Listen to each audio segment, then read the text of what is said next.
സ്കൂളിന്റെ പടി കാണാത്തവൻ എന്ന് പറഞ്ഞ് കളിയാക്കിയ കാലങ്ങളൊക്കെ ചരിത്രം. സ്കൂളിന്റെ 7 അയലത്ത് പോലും മക്കളെ വിടാതെ പഠിപ്പിച്ചയാളാണ് കണ്ണൂരുകാരനായ സ്വബരി. വീടകം അവർ സ്കൂളാക്കി മാറ്റി. ഇന്ന് മൂത്ത മകൻ ഇറ്റാലിയൻ കമ്പനിയിൽ ജോലിക്ക് കയറിയപ്പോൾ 12 വയസ്സുകാരൻ അനുജൻ ഇംഗ്ലീഷ് നോവൽ എഴുതിക്കൊണ്ട് ശ്രദ്ധ നേടി.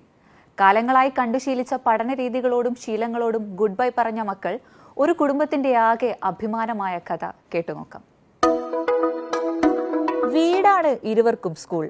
ഇഷ്ടമുള്ള വിഷയം ഇഷ്ടമുള്ള സമയത്ത് പഠിക്കാം. പ്രത്യേക സിലബസ് ഇല്ല, പരീക്ഷകളില്ല, ചോദ്യപേപ്പറുകളും പ്രോഗ്രസ് കാർഡും PTA മീറ്റിംഗുകളും ഒന്നുമില്ല. കുട്ടിക്കാലത്ത് നമ്മൾ പലരും സ്വപ്നം കണ്ട ജീവിതം. ന്യൂ ജനറേഷൻ അതിനെ ഹോം സ്കൂളിംഗ് എന്ന് പറയും. സിലബസ് ഫോളോ ചെയ്യില്ല, അവർക്ക് എന്താ ഇഷ്ടം അത് വെച്ചിട്ട് പഠിക്കാം. പിന്നെ ഫർദർ സ്കിൽസ് ഡെവലപ്പ് ചെയ്യാം. അങ്ങനെ രണ്ടും ആ എഡ്യൂക്കേഷനും കിട്ടും ചെയ്യും, ക്രിയേറ്റിവിറ്റി ഡെവലപ്പ് ചെയ്യാനും കഴിയും.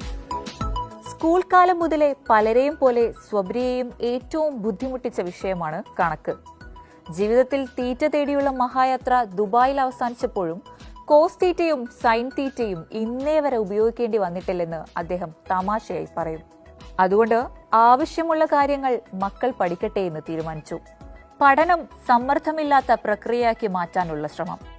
അങ്ങനെ സ്വന്തമായി കാറുകൾ ആനിമേഷൻ ചെയ്തുകൊണ്ടാണ് മൂത്ത മകൻ ഇറ്റാലിയൻ കമ്പനിയിൽ ജോലി സ്വന്തമാക്കിയത്. കുറച്ചു മുമ്പ് ആനിമേഷന് 3D മോഡലിംഗ് അതൊക്കെ ഇഷ്ടമായിരുന്നു. അപ്പം അത് പേഴ്സ്യൂ വിചാരിച്ചു. എന്നിട്ട് ഇപ്പം സോഫ്റ്റ്വെയർസ് ഒക്കെ അറിയാം.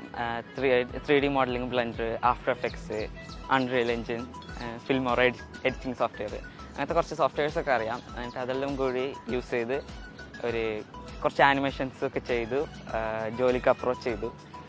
എന്നിട്ട് അവർ ഓക്കെ ആണെന്ന് പറഞ്ഞു. ഇൻ്റർവ്യൂ ഒക്കെ കഴിഞ്ഞു. എന്നിട്ട് ഇനിയിപ്പം ജോയിൻ ചെയ്യണം. 12 വയസ്സുകാരൻ പഠിക്കുന്നതാവട്ടെ ഡിജിറ്റൽ മാർക്കറ്റിംഗ്. പഠന വിഷയങ്ങളെല്ലാം ഇതുപോലെ സ്പെഷ്യലൈസ്ഡ് സബ്ജക്റ്റും. ആഗ്രഹിക്കുന്നതെല്ലാം പഠിക്കാനാവുന്നതിന്റെ സന്തോഷം അവന്റെ വാക്കുകളിൽ കാണാം. ചെറുപ്രായത്തിലെ ഇംഗ്ലീഷ് നോവലും എഴുതി കഴിഞ്ഞു, അതും വെറും 8 മാസങ്ങൾ കൊണ്ട്. My goal is I want to start an agency. It's like a side hustle, and mainly I want to become something related to aviation. I want to become a writer, but they are all side hustles. എന്നാൽ സാമൂഹിക ഇടപെടലുകൾ കുറയുന്നത് ഈ വിദ്യാഭ്യാസ രീതിയുടെ ന്യൂനതയാണെന്ന് തന്നെ പറയാം. School മത്സരങ്ങളിലും മറ്റും പങ്കെടുക്കുമ്പോൾ അവരറിയാതെ അവരിൽ കഴിവുകൾ വളരുന്നുണ്ട്.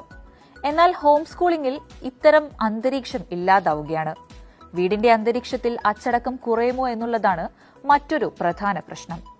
അങ്ങനെ സമൂഹത്തിൽ നിന്ന് ചോദ്യങ്ങൾ നിരവധിയെങ്കിലും നിരന്തരം കുട്ടികളെ പ്രോത്സാഹിപ്പിച്ച് അവരിലെ കഴിവുകൾ വളർത്തിയെടുക്കാൻ മാതാപിതാക്കൾ തയ്യാറായാൽ ആശങ്കയ്ക്ക് അടിസ്ഥാനമില്ലെന്ന് പിതാവ് പറയുന്നു. എന്താണോ ഒരാൾ ജനിച്ച് ഇങ്ങനെ വരുമ്പോഴെല്ലാവർക്കും പ്രകൃതം ഒരു സംഭവം ഉണ്ടാവും. കുറേ ഓപ്ഷൻസ് ഉണ്ടാവും. ചെറുപ്രായത്തിൽ നമുക്ക് പെട്ടെന്ന് ഫൈൻഡ് ഔട്ട് ചെയ്യാൻ പറ്റില്ല.